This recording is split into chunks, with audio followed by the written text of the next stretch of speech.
जय जगन्नाथ नमस्कार।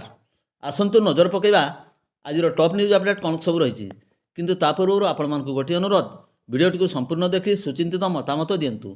जो मैंने चैनल को प्रथम कर सब्सक्राइब करूँ एवं आसुवा बेल आइकन को प्रेस करूँ जहाँफल प्रत्येक नूतन भिडियोर नोटिफिकेशन आप सर्वप्रथम पाइपर। तेज आसतु नजर पकईवा आज प्रमुख खबर गुड़िक परवर्ती खबर करंजिया बनखंड दुधियाणी वनांचल अंतर्गत सेमिलपाल जैवमंडल कालिका प्रसाद और टमकशिलार 32 एकर अंचल हजार हजार गछ को काटी इको टूरिज्म आड़े इडको को हस्तांतर करने मसुदा होता जमापड़ी।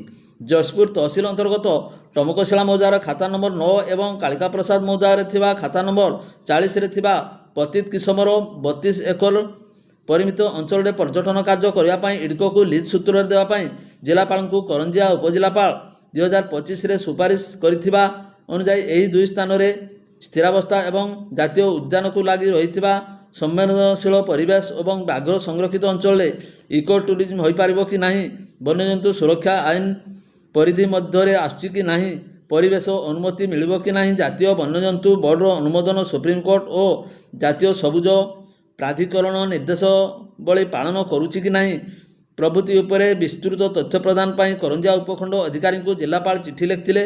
बनखंड अधिकारी पत्र आड़े दुधियाणी वनांचल अधिकारी 41 एक्शन अंतर्गत टमकशिला एवं कालिका प्रसाद रे प्रस्तावित इको टूरिज्म स्थान में सरजमीन तदंत रिपोर्ट प्रदान करने सह सेठारे इको टूरिज्म सपक्ष रिपोर्ट देते।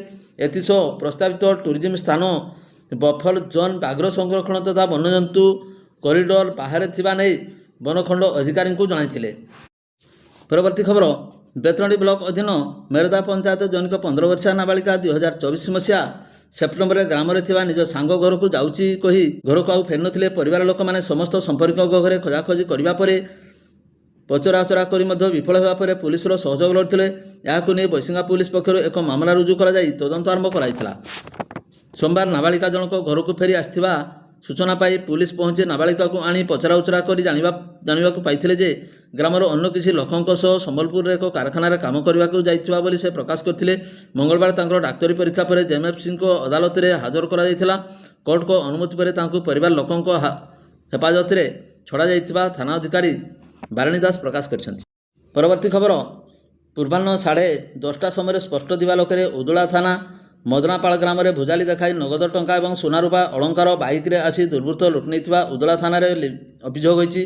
एभली अभियोग करछन्ति भीमताली ग्राम पंचायत मदनापाल ग्रामर संतोष कबाटंकर पत्नी पुष्पमणि कबाट। अभियोग अनुजाई से घरे नथिबा बेले झील घरे थिला, मात्र मोबाइल देवाकू निकटरे थिबा पड़ोशी घर को जाइथिले। एही समय दुईटी गाड़ी रे 7 जन आसी घरे थिबा नगद 70,000 टंका रूपा पाई 10,600 टंका एवं रूपा सुना अलंकार लुट नहीं अभियोग होती। घरे फेरिबा परे घरु बाहरु थिबा 3 जन दुर्वृत्त भुजाली देखाइबा सह अणअड़िया कथबार्ता करथिले। पुलिस को कहिसंती पुलिस घटनास्थल को जाई प्राथमिक तदंत करी विभिन्न रास्तार थिबा सीसीटीवी फुटेज को जांच करुछि। परवर्ती खबर बांगरीपसी थाना अंतर्गत शामसुंदरपुर ग्राम पंचायत नुआगाँ अंचल जड़े बालिकांकर झुलंता मृतदेह उद्धार कराई। मृत बालिका जनक होउछन्ति उक्त ग्रामर प्रधान माराणी झील पारसु मारांडी। पारसु बेकरे फाँसी दे झुलुथिबार देखि परिवार लोक मैंने जाई उद्धार कर बांगरीपसी गोष्ठी स्वास्थ्य केन्द्र को आनिथिले। डाक्तर तांको मृत घोषणा करथिले। खबर पाई बांगरीपसी पुलिस पहुंची शव व्यवच्छेद पाई बारिपदा पीआरएम मेडिकल को पठाइथिले। ए संक्रांत एक अपमृत्यु मामला रुजु करी अधिक तदंत जारी रखिछि। परवर्ती खबर करंजिया सहर पूर्त विभाग मुख्य रास्ता क्रमश जबरदखल हो पड़ा कारण दुर्घटना और ट्राफिक समस्या नहीं जिलापाल निकट में बहुबार अभियोग हो आसी। मात्र कार्यानुष्ठान नेवा क्षेत्र में प्रशासनिक असहयोग जो जबरदखल हटाइबा परिवर्ते वृद्धि होता नहीं स्थानीय प्रगति मंच बुद्धिजीवी वरिष्ठ नागरिक संघ जिलापाल निकट में अभियोग करथिले।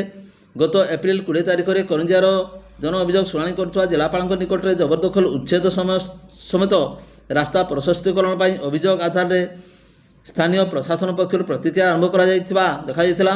पूर्त एवं राजस्व निरीक्षक कार्यालय पक्षर चिन्हट प्रक्रिया आरंभ कराई। पूर्त कनिष्ठ जंत्री इंजीनियर निहार कांति बेहेरा नेतृत्व में राजस्व निरीक्षक अमीन कर्मचारी ମନୋଜ ବେହେରା, ଗଙ୍ଗାଧର ପଣ୍ଡା ଏବଂ ସହଯୋଗୀମାନେ ଉକ୍ତ ରାସ୍ତା ଚିହ୍ନଟ କାର୍ଯ୍ୟ କରିଥିବା ଦେଖାଯାଇଛି। ଜବରଦଖଲକାରୀଙ୍କୁ ପ୍ରଶାସନ ପକ୍ଷରୁ ନୋଟିସ୍ ପରେ ଉଚ୍ଛେଦ ପ୍ରକ୍ରିୟା ଆରମ୍ଭ କରାଯିବା ପରେ ରାସ୍ତା ପ୍ରଶସ୍ତୀକରଣ କରାଯିବ। ଏଥିରେ କୌଣସି ବ୍ୟାଘାତ ସୃଷ୍ଟି କଲେ ପୁଲିସ ସହାୟତା ନିଆଯିବ ବୋଲି ଶ୍ରୀ ବେହେରା ସୂଚନା ପ୍ରଦାନ। ପରବର୍ତ୍ତୀ ଖବର, ମରଡ଼ା ଥାନା ଅଧୀନ ବିଭିନ୍ନ ଗ୍ରାମରୁ 8 ଜଣ ୱାରେଣ୍ଟକୁ ଗିରଫ କରି କୋର୍ଟ ଚାଲାଣ କରିଛି ମରଡ଼ା ପୋଲିସ। ଗିରଫ ଅଭିଯୁକ୍ତମାନେ ହେଲେ ଗଡ଼ି ଗାଁର କାହ୍ନା ମାହାଲି, ବୁଝିଆ ମାହାଲି, ହରେକୃଷ୍ଣପୁର ରଘୁ ମାହାଲି, ଦାମୁ ମାହାଲି, ଶ୍ୟାମ ମାହାଲି, ବ୍ରାହ୍ମଣମରାର ରଣଜିତ କାଳନ୍ଦୀ ଏବଂ ନୂଆଝାଳିଆର ମୃତ୍ୟୁଞ୍ଜୟ ଧଳ, ଚିତ୍ରଡ଼ାର ଦିନେଶ କୁମାର ବେହେରା। ପୂର୍ବରୁ ଏହି ଅଭିଯୁକ୍ତଙ୍କ ନାମରେ ମରଡ଼ା ଥାନାରେ ବିଭିନ୍ନ ଅପରାଧୀମୂଳକ ମାମଲା ଥିବାବେଳେ ତାହା ବିଚାରାଧୀନ ଥିଲା। ଅଦାଲତଙ୍କ ବାରମ୍ବାର ନୋଟିସ୍ ସତ୍ତ୍ୱେ କୋର୍ଟରେ ହାଜର ନ ହେବାରୁ ଅଦାଲତ ସେମାନଙ୍କ ବିରୋଧରେ ଜାମିନବିହୀନ ଗିରଫ ପରୱାନା ଜାରି କରିଥିଲେ। ଥାନା ଅଧିକାରୀ ସୁମିତ କୁମାର ସୋରେନଙ୍କ ନେତୃତ୍ୱରେ ପୁଲିସ ବିଭିନ୍ନ ସ୍ଥାନରେ ଚଢ଼ାଉ କରି ଏହି 8 ଜଣ ଅଭିଯୁକ୍ତଙ୍କୁ ଗିରଫ ପୂର୍ବକ କୋର୍ଟ ଚାଲାଣ କରିଥିବା ନେଇ ସୂଚନା ମିଳିଛି। ପରବର୍ତ୍ତୀ ଖବର, ମୟୂରଭଞ୍ଜ ଜିଲ୍ଲା ଉଦଳା ରେଞ୍ଜ ତଥା ଗୋପବନ୍ଧୁ ନଗର ବ୍ଲକ କୁଶୁଳଦାରେ ଭାଲୁ ଆକ୍ରମଣରେ ଜଣେ ମହିଳା ଗୁରୁତର ଆହତ ହୋଇଥିବା ବେଳେ ଅନ୍ୟ ଜଣେ ଆହତ ହୋଇଛନ୍ତି।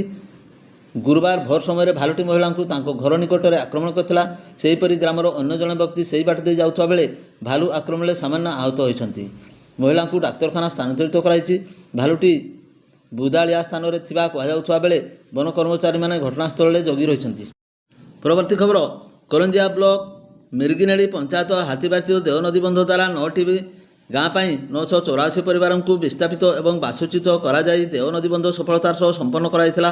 ଏହି ବନ୍ଧ ସ୍ଥାପନ 984 ପରିବାରଙ୍କ ନିଃସ୍ୱାର୍ଥପରତା ପାଇଁ ସଫଳ ହୋଇଥିଲା। ସେମାନେ ସରକାରଙ୍କର ଇଚ୍ଛା ମୁତାବକ ପ୍ରାପ୍ୟ କ୍ଷତିପୂରଣ ରାଶି ପ୍ରଦାନ କରିବା ଆଶ୍ୱାସନା ଯୋଗୁଁ ସେମାନଙ୍କର ଭିଟାମାଟି ଛାଡ଼ି ଚାଲିଯାଇଥିଲେ। ହେଲେ ଏହା ଆଦିବାସୀ ଗରିବ ଦିନମଜୁରିଆଙ୍କୁ ରାଜ୍ୟ ସରକାର ସେହି ବିସ୍ଥାପିତ ଦିନଠାରୁ ପ୍ରତାରଣା କରି ଚାଲିଛନ୍ତି। ବିଭିନ୍ନ ସମୟରେ ସ୍ୱତନ୍ତ୍ର ଭୂ ଅର୍ଜନ ଥଇଥାନ ପୁନର୍ବାସ ଅଧିକାରୀ ଆସୁଛନ୍ତି ଏବଂ ଯାଉଛନ୍ତି। ପରିତାପର ବିଷୟ, ବାରମ୍ବାର ସେମାନଙ୍କର ବକେୟା ପ୍ରାପ୍ତ ଦାବିରେ ସେମାନେ ଜିଲ୍ଲାପାଳ ତଥା ସରକାରଙ୍କୁ ଦାବି କରିଥିଲେ ମଧ୍ୟ କେହି କର୍ଣ୍ଣପାତ କରୁନାହାନ୍ତି। ବାସଚ୍ୟୁତ ପରିବାରଙ୍କର ବକେୟା ପ୍ରାପ୍ୟ ଓ ବିଭିନ୍ନ ସମସ୍ୟା ସମାଧାନ ପାଇଁ ତତ୍କାଳୀନ ଉପ ଜିଲ୍ଲାପାଳଙ୍କ ଦ୍ୱାରା 3 ଜଣିଆ ଅନ୍ତରୀଣ କମିଟି ଗଠନ କରାଯାଇ 1 ବର୍ଷ ପୁରିଲା ହେଲେ ସମାଧାନର ବାଟ ଫିଟି ପାରିଲା ନାହିଁ। ପରବର୍ତ୍ତୀ ଖବର, ଆସନ୍ତା 10 ତାରିଖ ବେଳକୁ ବଙ୍ଗୋପସାଗରରେ ସୃଷ୍ଟି ହେବ ଲଘୁଚାପ। ଏନେଇ ୟୁରୋପିଆନ ମଡେଲ ଆକଳନ କରିଛି। ସେହିଭଳି ଶ୍ରୀଲଙ୍କା ତାମିଲନାଡୁ ଉପକୂଳରେ ଲଘୁଚାପ କ୍ଷେତ୍ର ସୃଷ୍ଟି ହେବା ନେଇ ବିଭିନ୍ନ ମଡେଲ ପକ୍ଷରୁ ସଂକେତ ମିଳିଥିବା ବେଳେ ଲଘୁଚାପ ତୀବ୍ରତା ଏବଂ ଗତିପଥ ସ୍ପଷ୍ଟ କରାଯାଇପାରେ ନାହିଁ। ତେବେ ବର୍ତ୍ତମାନ କେନ୍ଦ୍ରୀୟ ଭାରତର ଏକ ଟ୍ରପ୍ ଲାଇନ୍ ରହିଛି, ଯାହା ପ୍ରଭାବରେ ରାଜ୍ୟରେ କାଳବୈଶାଖୀ ବର୍ଷା ଲାଗି ରହିଛି। 11ରେ ଟ୍ରପ୍ ଲାଇନ୍ ଦୁର୍ବଳ ହେବା ପରେ ଲଘୁଚାପ କ୍ଷେତ୍ର ସୃଷ୍ଟି ହେବ ବୋଲି ସୂଚନା ଦିଆଯାଇଛି। ଅପରପକ୍ଷରେ ରାଜ୍ୟରେ ବର୍ତ୍ତମାନ କୌଣସି ପାଣିପାଗ ନିୟାମକ ନାହିଁ ବୋଲି ଆଞ୍ଚଳିକ ପାଣିପାଗ ବିଜ୍ଞାନ କେନ୍ଦ୍ର ନିର୍ଦ୍ଦେଶକ ଡକ୍ଟର ମନୋରମା ମହାନ୍ତି କହିଛନ୍ତି। ବର୍ତ୍ତମାନ ଓଡ଼ିଶାରେ ତାପମାତ୍ରା ହ୍ରାସ ପାଇବା ସହ କାଳବୈଶାଖୀ ପ୍ରଭାବ ଜାରି ରହିଛି। ଫଳରେ ସାରା ରାଜ୍ୟରେ ବିଜୁଳି ଏବଂ ଘଡ଼ଘଡ଼ି ସହିତ ବର୍ଷା ସମ୍ଭାବନା ଥିବାବେଳେ କିଛି ଜିଲ୍ଲାରେ ପ୍ରବଳ ବର୍ଷା ନେଇ ସତର୍କ କରାଯାଇଛି। ଆସନ୍ତା 12 ତାରିଖ ପର୍ଯ୍ୟନ୍ତ ରାଜ୍ୟରେ ଏହିଭଳି ସ୍ଥିତି ଲାଗି ରହିବ। ଗୁରୁବାର ମୟୂରଭଞ୍ଜ, କେନ୍ଦୁଝର, ବାଲେଶ୍ୱର, ଭଦ୍ରକ, ଯାଜପୁର, କେନ୍ଦ୍ରାପଡ଼ା, କଟକ, ଜଗତସିଂହପୁର, ପୁରୀ, ଖୋର୍ଦ୍ଧା, ନୟାଗଡ଼, ଗଞ୍ଜାମ, ଗଜପତି, ରାୟଗଡ଼ା, କୋରାପୁଟ ଏବଂ ମାଲକାନଗିରି ଜିଲ୍ଲାରେ କିଛି ସ୍ଥାନରେ ହାଲୁକାରୁ ମଧ୍ୟମ ଧରଣର ବର୍ଷା ହେବ। ଏଥିସହିତ ଏହିସବୁ ଅଞ୍ଚଳରେ ଘଡ଼ଘଡ଼ି ବିଜୁଳି ସହ ଘଣ୍ଟା ପ୍ରତି 30ରୁ 40 କିଲୋମିଟର ବେଗରେ ପବନ ବହିବା ନେଇ ୟେଲୋ ୱାର୍ଣ୍ଣିଂ ଜାରି କରାଯାଇଛି। ବୁଧବାର ରାଜ୍ୟରେ ତାପମାତ୍ରା 40 ଡିଗ୍ରୀ ତଳେ ରହିଥିଲା। ମାଲକାନଗିରି ଜିଲ୍ଲାରେ ସର୍ବାଧିକ 36.6 ଡିଗ୍ରୀ ଛୁଇଁଥିବା ବେଳେ ଫୁଲବାଣୀରେ 38.5, ଚାନ୍ଦବାଲିରେ 36.2, ଭୁବନେଶ୍ୱରରେ ଅନୁଗୁଳ 36.1 ଡିଗ୍ରୀ, ନୂଆପଡ଼ା, ଖୋର୍ଦ୍ଧା, ତାଳଚେର 36.36 ଡିଗ୍ରୀ, ନୟାଗଡ଼ରେ 35.8, ଜଗତସିଂହପୁର ଏବଂ ପାରଳାଖେମୁଣ୍ଡିରେ 35.6, ଭଦ୍ରକ 35.5, ଝାରସୁଗୁଡ଼ା ଏବଂ ଜଗତସିଂହପୁରରେ 35.2 ଡିଗ୍ରୀ ତାପମାତ୍ରା ରେକର୍ଡ କରାଯାଇଥିଲା। ଭିଡ଼ିଓଟିକୁ ଶେଷ ପର୍ଯ୍ୟନ୍ତ ଦେଖିଥିବାରୁ ଆପଣଙ୍କୁ ଅଶେଷ ଅଶେଷ ଧନ୍ୟବାଦ।